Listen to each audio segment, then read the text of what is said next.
Élu de Dieu, il y a quelque chose d'étrange qui se passe en ce moment dans ta vie. Tu le sens, n'est-ce pas, ce sentiment que quelque chose est sur le point de changer, que le chapitre que tu vis, avec toutes ces douleurs, ces questions sans réponse, ces nuits longues et ces silences pesants, est sur le point de se refermer, et qu'un autre, radicalement différent, est prêt à s'ouvrir. Mais ce n'est pas une coïncidence que tu regardes cette vidéo ce soir. Non, ce n'est jamais une coïncidence quand Dieu est impliqué. Tu fais partie d'un groupe de personnes que le monde ne comprend pas.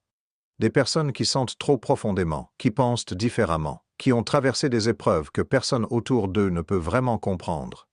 Des personnes qui ont été rejetées, ignorées, mal comprises, et qui pourtant continuent de croire qu'elles sont ici, pour quelque chose de plus grand. Ces personnes, c'est toi. Ce sont les élus.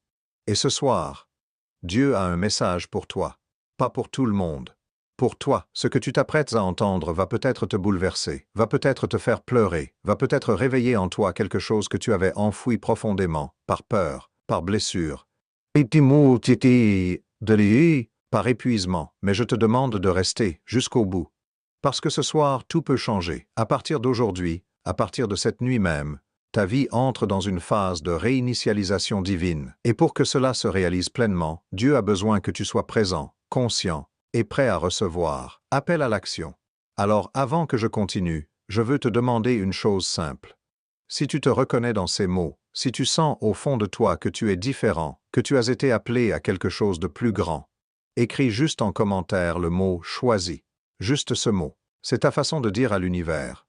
Je suis là, je suis prêt. Et si tu n'es pas encore abonné à cette chaîne créée spécialement pour toi, pour les âmes qui cherchent, qui ressentent, qui veulent aller plus loin dans leur relation avec Dieu, alors abonne-toi maintenant, appuie sur la cloche, parce que ce que tu vas recevoir ici, chaque semaine, va transformer ta façon de voir Dieu, ta vie et ta mission sur cette terre. Tu es vu, tu es connu, tu es choisi, et cette nuit, Dieu réinitialise tout. Écris « choisis » si tu te reconnais dans ces mots. Le signe que tu attendais sans le savoir. Laisse-moi te dire quelque chose que personne d'autre ne t'a dit. Ce moment, exactement ce moment où tu regardes cette vidéo, ce n'est pas le fruit du hasard. Ce n'est pas l'algorithme. Ce n'est pas une coïncidence cosmique sans signification. C'est Dieu qui a orchestré ce rendez-vous avec une précision chirurgicale. Depuis longtemps, bien avant que tu appuies sur lecture. Est-ce que tu réalises à quel point c'est extraordinaire? Il y a des milliards de vidéos sur Internet, des milliards de contenus qui auraient pu capter ton attention ce soir. Et c'est celle-là que tu regardes. Celle qui parle de toi, de ta vraie nature, de ce que Dieu a préparé pour toi. Ce n'est pas de la chance, c'est de la grâce. Et pour que tu comprennes vraiment ce qui se passe en ce moment dans le ciel à ton sujet, laisse-moi te parler d'un concept que très peu de croyants connaissent pas vraiment. La réinitialisation divine. Dans l'Écriture, il y a des moments où Dieu dit « assez », pas dans le sens d'une condamnation, mais dans le sens d'une libération. Des moments où il regarde la vie de quelqu'un comme toi, et dit « les cycles de douleur s'arrêtent ici, le temps des larmes cachées est terminé. Ce que j'avais promis, c'est maintenant que ça commence. » La réinitialisation divine, ce n'est pas une punition, c'est un recommencement. Et tu en es là. Pense à tout ce que tu as traversé ces derniers mois, ces dernières années peut-être. Les portes qui se sont fermées inexplicablement, les relations qui ont volé en éclats, les projets qui n'ont pas abouti, malgré tous tes efforts. Les nuits où tu as prié sans entendre de réponse. Les moments où tu t'es demandé si Dieu t'avait oublié. Je vais te dire quelque chose de difficile à entendre, mais quelque chose que tu as besoin d'entendre ce soir. Il ne t'a pas oublié. Il te préparait. Chaque porte fermée était une protection. Chaque relation brisée était une séparation nécessaire. Chaque projet qui n'a pas fonctionné t'éloignait d'un chemin qui n'était pas le tien pour te rapprocher du chemin qui l'est. Tu n'étais pas en train d'échouer, tu étais en train d'être façonné. Et maintenant, le travail de façonnage est terminé. Ou du moins, cette phase-là l'est. Et ce soir, Dieu appuie sur « réinitialiser ». Est-ce que tu ressens cette vérité en ce moment? Est-ce qu'elle résonne quelque part dans ta poitrine, dans cet endroit que tu ne montres à personne? Écris « Je reçois » dans les commentaires. Ce ne sont pas juste des mots, c'est une activation. C'est ta façon de dire au ciel « Je suis ouvert ». Maintenant, je veux te parler des signes, parce que si tu regardes cette vidéo ce soir, c'est probablement parce que tu as vécu l'un d'eux, ou plusieurs, sans forcément savoir ce qu'ils signifiaient. Le premier signe, Tu te sens étranger à ta propre vie, pas dans un sens négatif, mais dans le sens où tu regardes parfois autour de toi et tu penses, est-ce que c'est vraiment ça, ma vie? Est-ce que je suis vraiment à ma place ici? Il y a une partie de toi qui sait que tu es destiné à quelque chose de plus grand, même si tu ne sais pas encore quoi. Cette sensation d'être en transit permanent, d'attendre quelque chose, sans savoir exactement quoi, c'est le signe d'une âme qui a une destination divine encore à révéler. Le deuxième signe, les gens ne comprennent pas vraiment qui tu es. Même ceux qui t'aiment, il y a une profondeur en toi que les conversations superficielles n'atteignent jamais. Tu es capable d'aller très loin dans la réflexion, dans la foi, dans la compassion. Mais le monde autour de toi semble souvent fonctionner à un niveau différent. Et parfois, cette incompréhension fait mal, mais c'est aussi une confirmation. Tu n'as pas été créé pour t'adapter au niveau de la médiocrité ordinaire. Le troisième signe, tu as une sensibilité spirituelle particulière. Tu ressens des choses que les autres ne ressentent pas. Tu as des intuitions qui se révèlent justes. Tu es attiré par la prière, par la parole, par la présence de Dieu d'une façon qui va au-delà de la simple religion. C'est une faim que rien d'humain ne peut vraiment combler. Ces trois signes réunis, ce ne sont pas des faiblesses, ce ne sont pas des anomalies, ce sont des marqueurs d'une âme élue. Et si tu te reconnais dans ces descriptions, si tu as dit « oui » intérieurement à l'un de ces signes, alors bienvenue dans la compréhension de qui tu es vraiment. Tu es un élu, et cette nuit, ton histoire recommence. Écris 777 dans les commentaires pour briser le sceau sur ce nouveau chapitre. 3 chiffres. Un geste simple, mais dans le domaine spirituel, cette intention compte. Elle dit « Je suis prêt pour ce que Dieu a préparé ». Tape « Je reçois » pour activer cette réalité dans ta vie, la douleur des élus. Pourquoi tu as souffert plus que les autres? Je dois te parler de quelque chose que personne n'ose dire dans les cercles religieux. Être choisi par Dieu ne signifie pas avoir une vie facile. En fait, dans la plupart des cas, c'est exactement le contraire. Regarde les grandes figures de foi. Joseph vendu par ses frères, David persécuté par Saül pendant des années, Job qui a tout perdu en un instant, Ruth qui a quitté tout ce qu'elle connaissait pour suivre quelque chose qu'elle ne pouvait même pas encore voir clairement, Paul emprisonné, battu, naufragé, trahi. Et dans chacune de ces histoires, la douleur n'était pas une punition de Dieu, c'était une préparation. Alors laisse-moi te poser une question directe. Est-ce que tu as l'impression d'avoir souffert plus que ta part? Est-ce que quand tu te compares aux autres, tu te demandes parfois pourquoi ta route semble tellement plus difficile? Pourquoi certaines personnes qui semblent à peine croire vivent des vies confortables, sans grands obstacles, sans grandes tempêtes? Pendant que toi, qui cherches Dieu sincèrement, tu traverses crise après crise. Si tu as eu cette pensée, même une seule fois, alors cette section est pour toi. La vérité, c'est que Dieu forme ses soldats d'élite différemment des civils. Un soldat ordinaire reçoit une formation ordinaire, mais les forces spéciales, les unités d'élite, elles sont soumises à des conditions extrêmes, pas par cruauté, mais parce que la mission pour laquelle elles ont été choisies requiert un niveau de force, de résilience et de discernement que la formation ordinaire ne peut pas produire. Tu es une unité d'élite spirituelle. Et tes souffrances, je sais que c'est difficile à entendre, tes souffrances n'éteignent pas des accidents, elles éteignent des formations intensives. Chaque trahison t'a appris à ne mettre ta confiance ultime qu'en Dieu. Chaque échec t'a appris l'humilité et la dépendance divine. Chaque période de sécheresse spirituelle t'a appris à ne pas courir après les sensations, mais à ancrer ta foi dans la vérité. Chaque relation toxique t'a libéré d'une dépendance émotionnelle qui t'aurait empêché d'accomplir ta mission. Rien n'a été gaspillé. Absolument rien. Mais voici ce que je veux que tu comprennes vraiment ce soir. La saison de formation intensive est en train de se terminer. Le campement d'entraînement divin tire à sa fin, et Dieu est prêt à te déployer. Et quand Dieu déploie quelqu'un, les choses changent radicalement, rapidement, de façon inattendue. Il y a quelque chose dans la Bible qui me fascine. La rapidité avec laquelle Dieu agit quand le moment est venu. Joseph passe de la prison au palais en 24 heures. David passe du statut de fugitif à celui de roi en quelques semaines après la mort de Saül. Esther est élevée de servante à reine en un éclair. Dieu n'est jamais en retard, mais quand il agit vite. Et ce soir, pour ceux qui regardent cette vidéo, pour toi spécifiquement, quelque chose dans le ciel vient de bouger. Je ne dis pas ça pour te donner des frissons ou te faire sentir spécial de façon superficielle. Je dis ça parce que je crois profondément que les âmes qui sont attirées vers ce contenu ce soir sont des âmes en pleine transition divine, des âmes au bord d'une rupture, pas dans le sens d'un effondrement, mais dans le sens d'une percée. un breakthrough. Et si tu veux activer cette réalité dans ta vie ce soir, si tu veux dire au ciel que tu es prêt à recevoir ce breakthrough, écris « percé » dans les commentaires, un mot, mais un mot qui résonne dans le monde spirituel. Maintenant, je dois te parler d'une chose encore plus profonde. Il y a un paradoxe que seuls les élus comprennent vraiment. La solitude n'est pas une malédiction, c'est un don. Les périodes où tu t'es senti le plus seul, rejeté, incompris, isolé, étaient les périodes où Dieu avait le plus de place pour travailler en toi. Quand les humains se retirent, c'est souvent parce que Dieu a besoin de l'espace qu'ils occupaient pour y mettre quelque chose de bien plus précieux. Sa présence, dans le désert, Moïse a rencontré le buisson ardent, pas en ville, pas au milieu de la foule, dans le désert, dans l'endroit où personne d'autre ne voulait être. Et si tes moments de solitude les plus douloureux étaient en réalité tes moments de buisson ardent, tes moments de révélation divine cachés dans ce qui ressemblait à de l'abandon, Dieu ne t'abandonne jamais. Il change juste de méthode. Et là, sa méthode, c'est la réinitialisation, le recommencement, le reset total. Tes douleurs ont fait leur travail. Maintenant, c'est le temps de la récompense. Écris prêt dans les commentaires si tu crois que tu es prêt pour ce que Dieu a préparé. Pas si tu te sens digne, aucun de nous ne l'est jamais vraiment. Mais si tu es prêt, si tu dis oui à cette nouvelle saison, avec tout ce que tu as, écris percé, pour dire au ciel que tu es prêt, la réinitialisation divine. Ce que Dieu est en train de faire cette nuit.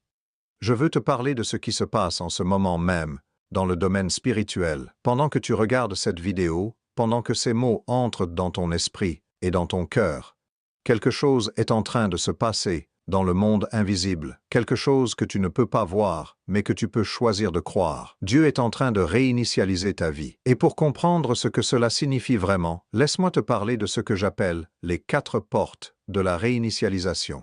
Ce sont 4 domaines spécifiques de ta vie que Dieu est en train de retoucher, de nettoyer, de reconfigurer pour ce nouveau chapitre. La première porte, l'identité. Avant que quoi que ce soit change à l'extérieur, Dieu travaille sur ce que tu crois de toi-même. Et la vérité, c'est que beaucoup d'élus portent une identité blessée. Une identité construite non pas sur la parole de Dieu, mais sur les mots des autres, sur les trahisons, sur les échecs, sur les voix qui ont dit « tu n'es pas assez » ou « tu n'y arriveras jamais » ou « qui es-tu pour penser que Dieu s'intéresse à toi ?» Cette nuit, Dieu efface ces mots. Il réécrit ton identité à partir de zéro, à partir de la vérité de qui tu es dans ses yeux. Et dans ses yeux, tu es précieux.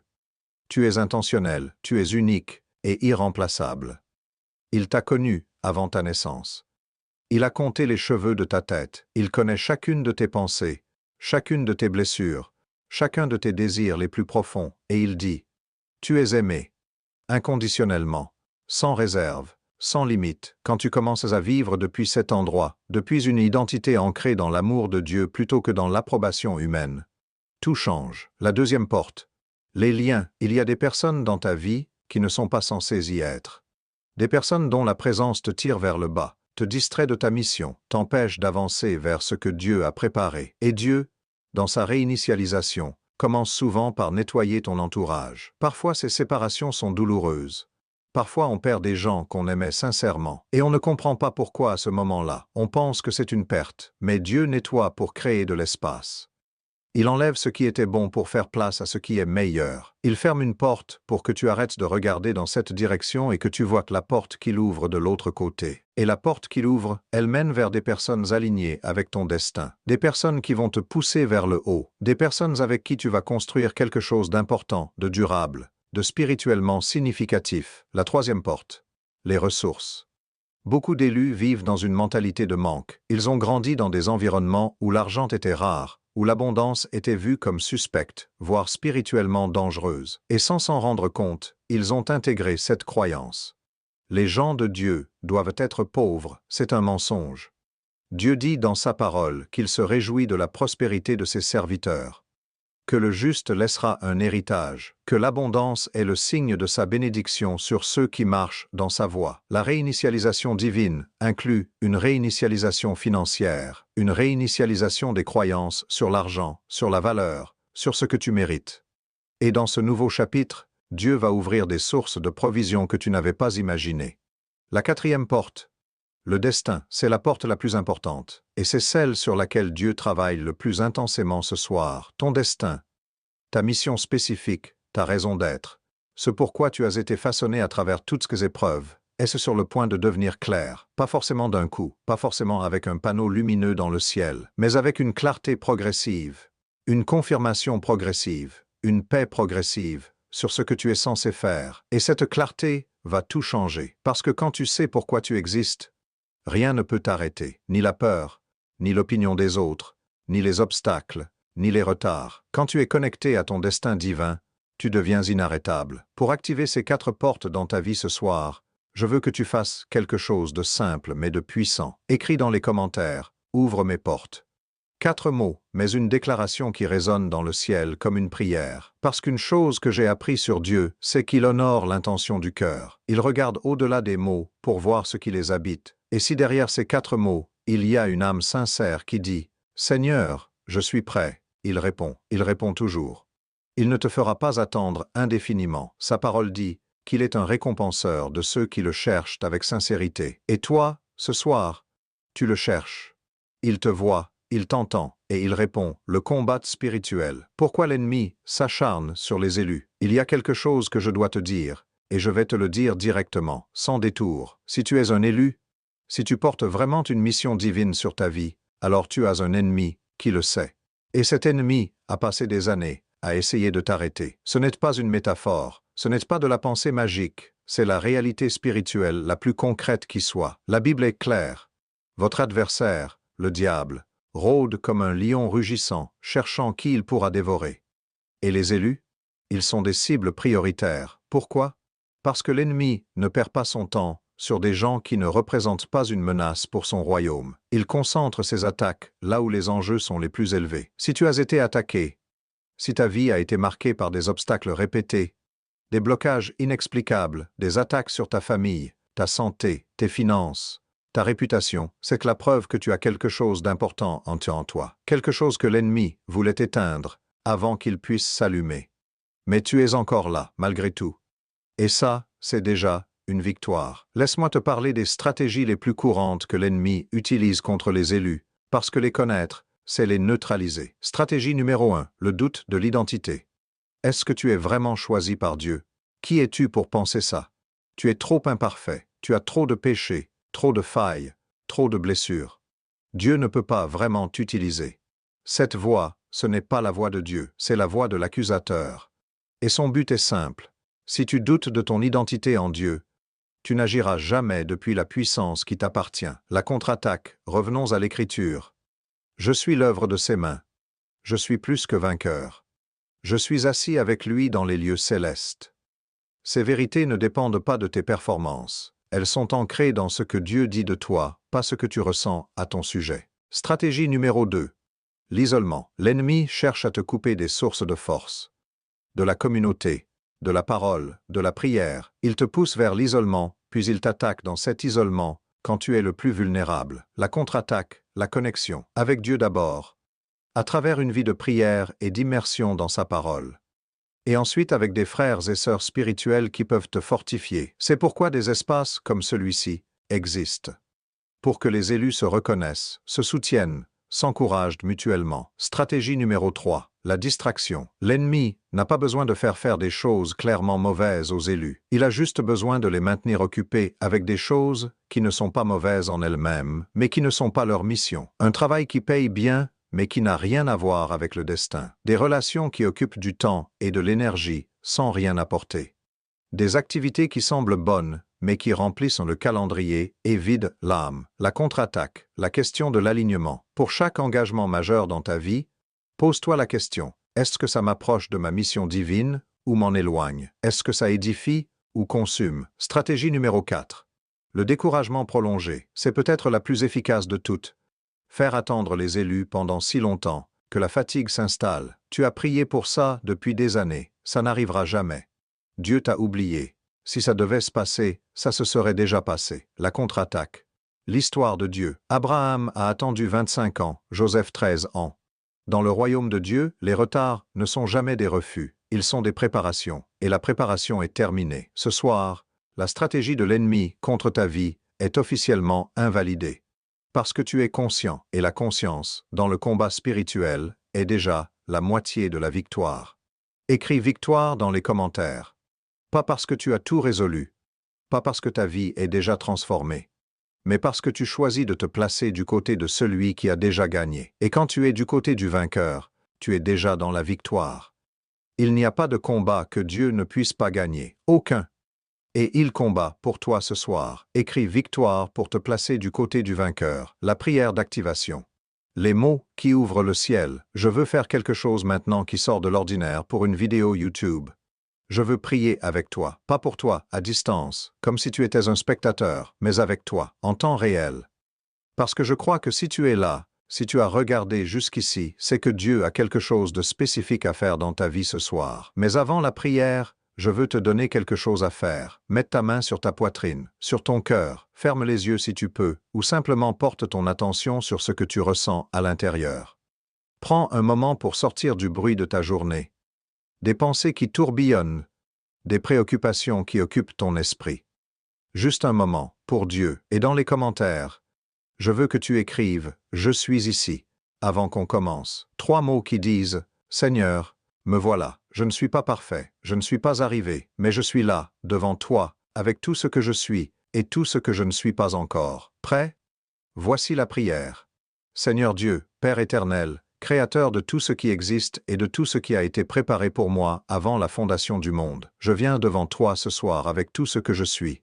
Mes forces et mes faiblesses, ma foi et mes doutes, mes victoires et mes blessures. Je ne viens pas parce que je suis digne, je viens parce que tu m'as appelé. Et ce soir, j'entends ton appel. Je déclare parfois que cette nuit marque le début d'une nouvelle saison dans ma vie, une saison de réinitialisation divine, une saison où ce qui était bloqué est libéré. Ce qui était fermé est ouvert, ce qui était mort est ressuscité. Je lâche les chaînes du passé, les blessures non guéries, les dettes spirituelles, les schémas répétitifs qui m'ont retenu. Je les pose devant toi, je ne les porte plus. Je reçois ton identité pour moi, enfant de Dieu, héritier du royaume, porteur d'une mission que personne d'autre ne peut accomplir à ma place. Je demande la clarté sur mon chemin. Montre-moi les prochains pas, pas le plan entier, juste les prochains pas. J'ai confiance que tu m'éclaireras au fur et à mesure. Je demande la protection sur ma vie, ma famille, ma mission, que chaque plan de l'ennemi contre moi soit confondu et annulé ce soir, et je demande ta présence, plus que toute autre chose, plus que les bénédictions, plus que le succès, plus que la reconnaissance, je veux te connaître. Vraiment, profondément, personnellement, que cette prière soit scellée dans le ciel, que ce qui a été prononcé ici ce soir soit activé dans ma vie, à partir de maintenant. Au nom de Jésus, je déclare, c'est fait. Amen. Si tu as prié cette prière avec moi, si tu as mis ta main sur ton cœur et dit ces mots, même silencieusement, écris « Amen » dans les commentaires pour marquer ce moment, pour créer une trace de ce que tu viens de recevoir. Et sache ceci, les prières ne reviennent pas vides. La parole dit que la prière fervente du juste peut beaucoup. Ce n'est pas une formule magique, c'est une connexion avec le Dieu vivant qui t'entend, qui te voit, et qui agit en ta faveur. Il a entendu ta prière ce soir. Maintenant, laisse-le agir. Et dans les jours qui viennent, sois attentif aux coïncidences qui n'en sont pas, aux portes qui s'ouvrent de façon inattendue, aux rencontres providentielles, aux intuitions soudaines, aux versets bibliques qui semblent s'adresser directement à toi, aux circonstances qui changent sans explication logique. Ce sont les signes de la main de Dieu dans ta vie.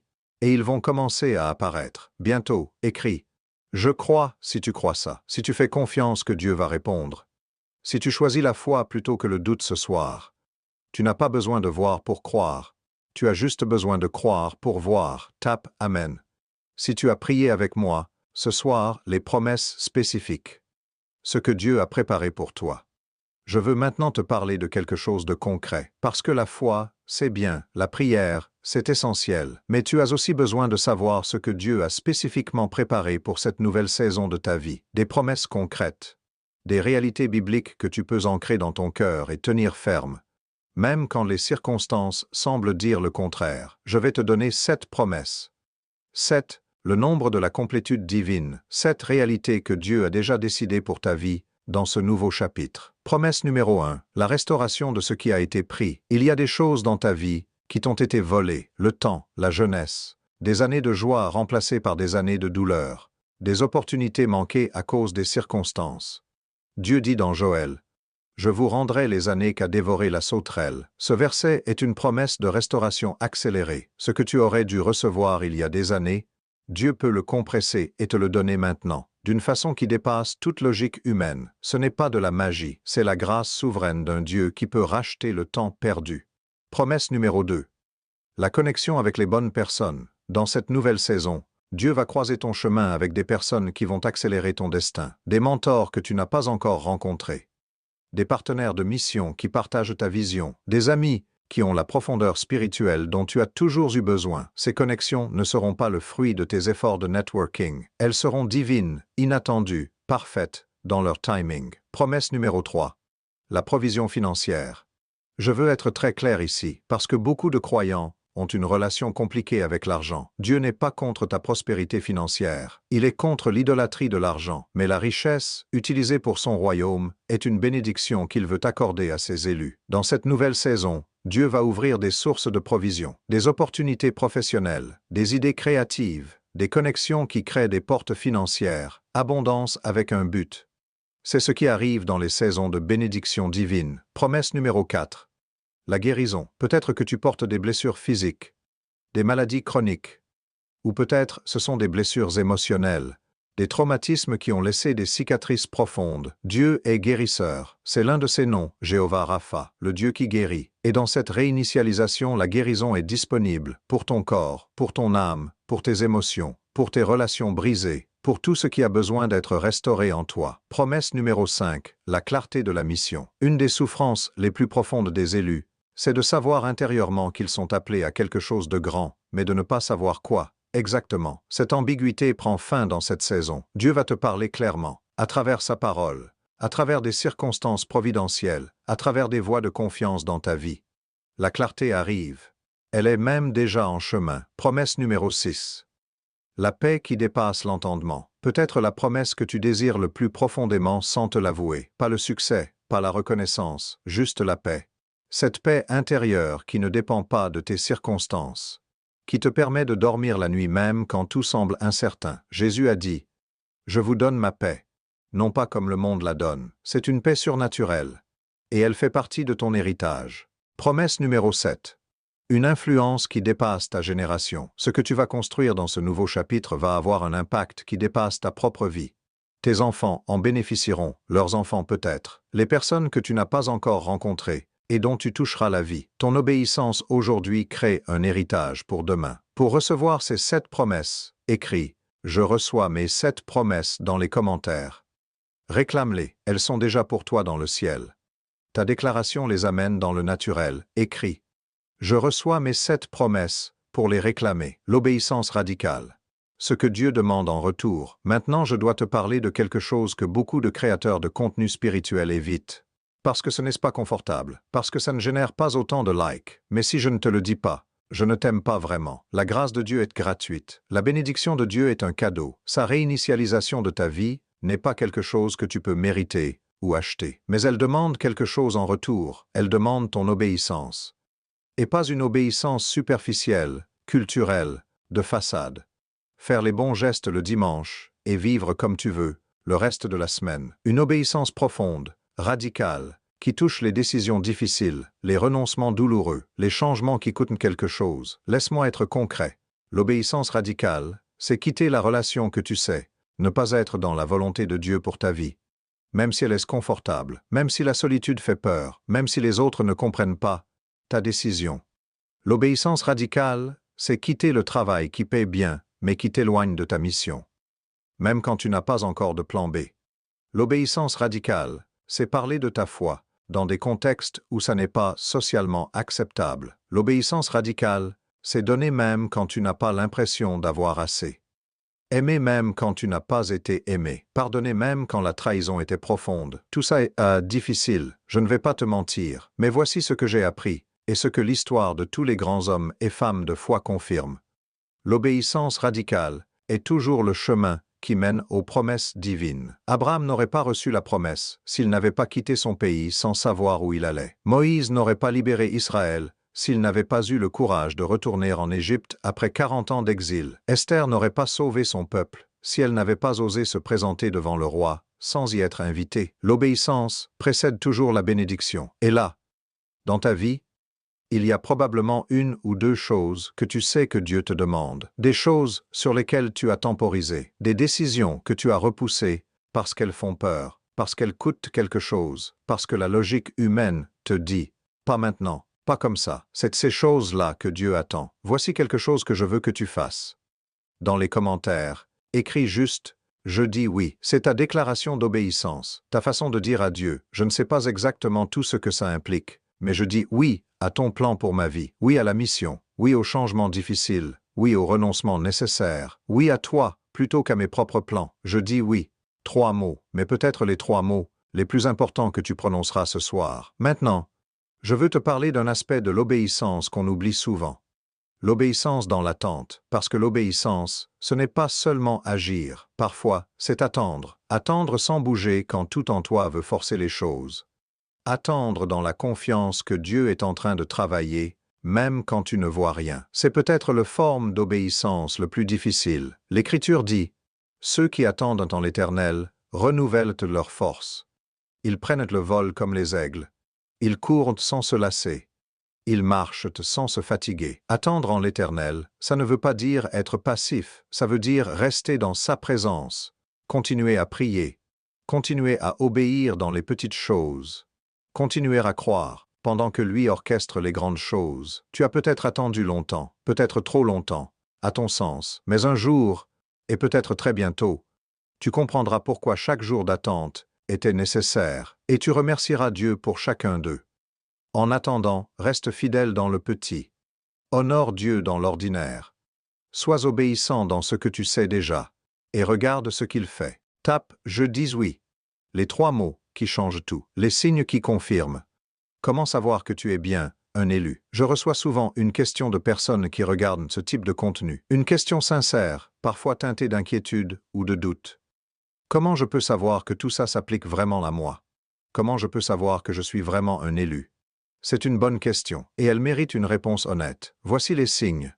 Pas les signes spectaculaires, pas les visions et les rêves extraordinaires, même si ceux-là peuvent exister, mais les signes ordinaires et profonds que Dieu marque les âmes qu'il a choisies pour une mission particulière. Signe numéro 1, tu n'as jamais vraiment appartenu quelque part. Toute ta vie, tu as eu ce sentiment diffus d'être en décalage. Pas d'une mauvaise façon, mais d'une façon qui t'a toujours signifié que ta vraie patrie n'était pas ici, que tu appartenais à quelque chose de plus grand. La Bible dit que nous sommes des étrangers et des pèlerins sur cette terre. Les élus ressentent ça viscéralement. Ce n'est pas de l'inadaptation sociale. C'est une conscience spirituelle. Signe numéro 2. La prière n'est pas une obligation pour toi, c'est un besoin. Certaines personnes prient parce qu'elles doivent. Les élus prient parce qu'ils ont soif. Il y a en eux un désir naturel, instinctif, de connexion avec Dieu. Quand ça fait longtemps qu'ils n'ont pas prié, il y a une sorte de manque, un creux, comme la faim, mais pour l'âme. Signe numéro 3. Tu as une compassion exceptionnelle pour les blessés. Les élus ont souvent une capacité particulière à ressentir la douleur des autres. Ils sont attirés vers les personnes brisées, marginalisées, oubliées. Ce n'est pas une faiblesse, c'est le cœur de Dieu qui bat en eux. Et c'est souvent une indication directe de leur mission. Ils ont été brisés pour pouvoir porter les brisés. Signe numéro 4, tu as des intuitions spirituelles qui se vérifient. Il t'est arrivé de savoir des choses sans pouvoir expliquer comment, de ressentir qu'une situation était spirituellement importante avant d'en avoir la confirmation, d'être guidé vers quelque chose ou quelqu'un d'une façon qui ne s'explique pas rationnellement. Ce n'est pas de la chance. C'est une sensibilité spirituelle cultivée par des années de relation avec Dieu. Signe numéro 5. Tu as été mis à l'épreuve de façon disproportionnée. J'en ai parlé avant, mais c'est tellement important que je veux y revenir. Les élus traversent des épreuves qui semblent excessives par rapport à celles de leur entourage. Ce n'est pas de la malchance, c'est une formation accélérée. Et ceux qui en sortent portent une profondeur, une résilience et une sagesse que rien d'autre ne peut donner. Signe numéro 6, tu as un désir profond de laisser quelque chose derrière toi. Pas pour la gloire personnelle, mais parce qu'il y a en toi une conscience que ta vie doit compter pour quelque chose, que tu dois avoir un impact, que les générations qui viennent après toi doivent bénéficier de ce que tu as semé. Ce désir-là n'est pas de l'ego, c'est la conscience de ta mission. Signe numéro 7. La parole de Dieu te parle directement. Quand tu lis la Bible, quand tu entends un prêche, Quand tu écoutes un contenu comme celui-ci, il y a des moments où quelque chose en toi dit « c'est pour moi ». C'est de moi dont on parle, pas d'une façon narcissique, mais d'une façon qui touche une réalité profonde en toi. Ce sentiment, c'est l'Esprit Saint qui confirme ce que Dieu dit de toi. Combien de ces signes te correspondent? Si tu t'es reconnu dans au moins 4 d'entre eux, alors je peux te le dire avec assurance. Tu es un élu, tu as été choisi pour quelque chose de spécifique, de significatif, de durable. Écris dans les commentaires le nombre de signes dans lesquels tu t'es reconnu. Juste un chiffre. Si c'est 5, écris 5. Si c'est 7, écris 7. C'est une façon de mettre des mots sur ta réalité ce soir et de te connecter avec les autres élus qui regardent cette vidéo. Parce que tu n'es pas seul. Il y a une communauté d'âmes élues qui regardent cette vidéo ce soir. Vous vous reconnaissez, même à travers un écran. Même dans les commentaires, c'est la communion des élus. Et elle est réelle. Écris ton chiffre, exemple, 7. Pour combien de signes tu reconnais la nouvelle saison? À quoi s'attendre dans les prochains jours? Cette vidéo touche à sa fin, mais avant que je te laisse, je veux te préparer à ce qui vient. Parce que tu n'as pas regardé cette vidéo par accident. Et ce que tu as reçu ce soir, dans ton cœur, dans ton esprit, dans ton âme, va commencer à se manifester dans ta vie. Parfois de façon subtile, parfois de façon spectaculaire, mais ça va se manifester. Et je veux que tu saches à quoi t'attendre, pour ne pas passer à côté. Dans les prochaines 24 à 72 heures, certains d'entre vous vont expérimenter quelque chose que je peux seulement appeler une pression spirituelle. Pas une pression négative, mais la pression de quelque chose de nouveau qui veut émerger. Une envie de prier plus longtemps. Une conviction claire sur quelque chose que tu dois changer.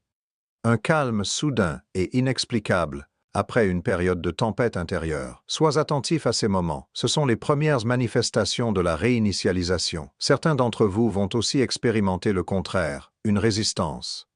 Un sentiment de découragement, d'accablement, une attaque soudaine sur les plans émotionnels ou circonstanciels. Quand ça arrive, et ça peut arriver, rappelle-toi que c'est souvent le signe que tu es juste avant une percée. L'ennemi ne résiste pas aux choses qui ne le menacent pas. Si tu te fais attaquer, c'est que tu es sur le bon chemin. Dans les prochaines semaines, sois attentif aux coïncidences divines.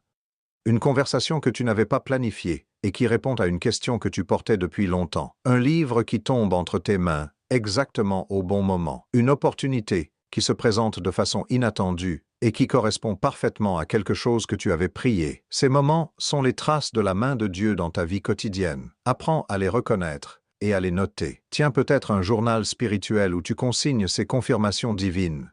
Parce que quand les temps difficiles reviendront, et ils reviendront, ce journal sera un mémorial de la fidélité de Dieu. Dans les prochains mois, c'est là que les changements les plus visibles vont commencer à se manifester. Les portes qui s'ouvrent, les rencontres providentielles, les évolutions dans ton parcours professionnel ou personnel, les guérisons physiques, émotionnelles, relationnelles. Ces changements ne seront peut-être pas tous spectaculaires. Certains seront progressifs. Mais regarde derrière toi dans 6 mois. Et tu verras à quel point ta vie a changé. Ce n'est pas une promesse que je te fais, c'est une réalité que Dieu a déjà décidée. Tu n'as qu'à marcher dedans. Mais voici la chose la plus importante que je veux te laisser ce soir. Ne marche pas seul. L'une des erreurs les plus courantes des élus, c'est l'isolement spirituel. Se dire « j'ai Dieu, j'ai besoin de personne d'autre ». Mais Dieu lui-même a dit qu'il n'est pas bon pour l'homme d'être seul. Et dans le contexte spirituel, l'isolement est une vulnérabilité. Tu as besoin d'une communauté, d'un espace où tu peux être toi-même, partager ce que tu vis, être fortifié et encouragé. C'est pourquoi cette chaîne existe, pas juste pour que tu consommes du contenu, mais pour que tu appartiennes à quelque chose, pour que tu saches que d'autres voient ce que tu vois, ressentent ce que tu ressens, cherchent ce que tu cherches. Reviens, chaque semaine, laisse Dieu te parler à travers ce contenu. Interagis dans les commentaires avec les autres âmes qui regardent. Et surtout, applique ce que tu reçois. Pour marquer ce moment, pour tracer une ligne dans ta vie entre avant cette vidéo et après cette vidéo. Écris dans les commentaires. À partir de ce soir, ma vie est réinitialisée. Pas comme une incantation, mais comme une déclaration de foi. Une affirmation de ce que tu crois que Dieu est en train de faire dans ta vie. Les mots que tu prononces sur ta vie ont du poids. L'Écriture dit que la vie et la mort sont dans le pouvoir de la langue. Alors choisis la vie, choisis la déclaration de foi, choisis de parler en accord avec ce que Dieu dit de toi. À partir de ce soir, ta vie est réinitialisée. Crois-le, parle-le, marche dedans, tape, À partir de ce soir, ma vie est réinitialisée. Conclusion. La lettre de Dieu pour toi ce soir. Je veux terminer cette vidéo d'une façon un peu différente. Je veux te lire quelque chose, une lettre. Une lettre comme si Dieu t'écrivait directement ce soir. Je sais que ça peut sembler présomptueux d'imaginer les mots de Dieu, mais je te promets que chaque phrase est ancrée dans ce que Dieu a déjà dit dans son écriture.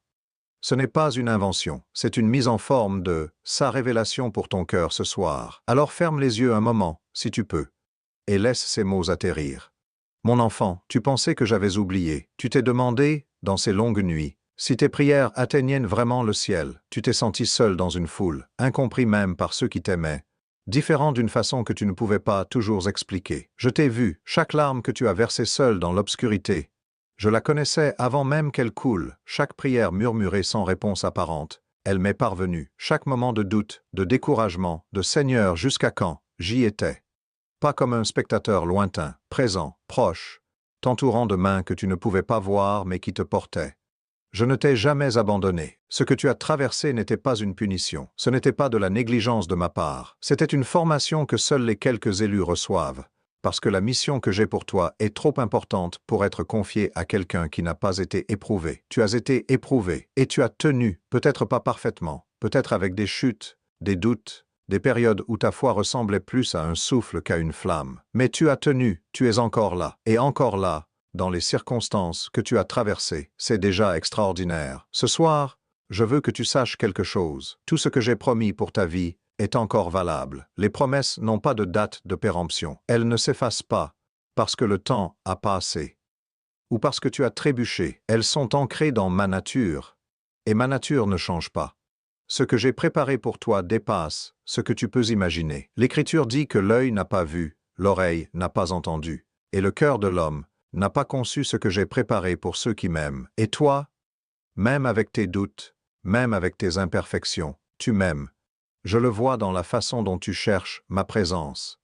Je le vois dans le fait que tu es là, ce soir. Ce nouveau chapitre que j'ouvre pour toi n'est pas une seconde chance. C'est ma chance d'accomplir ce que j'ai toujours voulu faire dans ta vie et à travers ta vie. Et je vais l'accomplir, mais j'ai besoin de toi, pas parce que je suis limité sans toi, mais parce que j'ai choisi de travailler avec toi, pas à ta place. J'ai besoin de ton oui. J'ai besoin de ta confiance. J'ai besoin que tu marches même quand tu ne vois pas clairement. Peux-tu me faire confiance ce soir? Peux-tu dire oui, même imparfaitement, même avec de la peur, à ce que j'ai pour toi? Je t'aime d'un amour éternel, inconditionnel, qui ne dépend pas de tes performances. Cet amour était là avant que tu naisses. Il sera là après que tout le reste aura disparu. Et entre ces deux éternités, il est là ce soir, dans cette vidéo, dans ces mots, dans ce moment que j'ai orchestré, pour qu'on se retrouve. Tu es vu, tu es connu, tu es aimé, tu es choisi. Maintenant, laisse-moi réinitialiser tout le reste. Avec tout, mon amour, ton Père. Est-ce que ces mots t'ont touché? Est-ce qu'il y a une partie de toi qui a entendu quelque chose de vrai dans cette lettre?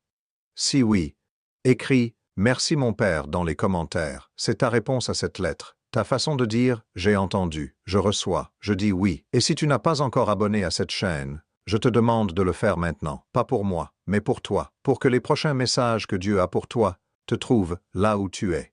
Abonne-toi, mets la cloche, et reviens la semaine prochaine, parce que ce que Dieu a commencé ce soir n'est pas terminé.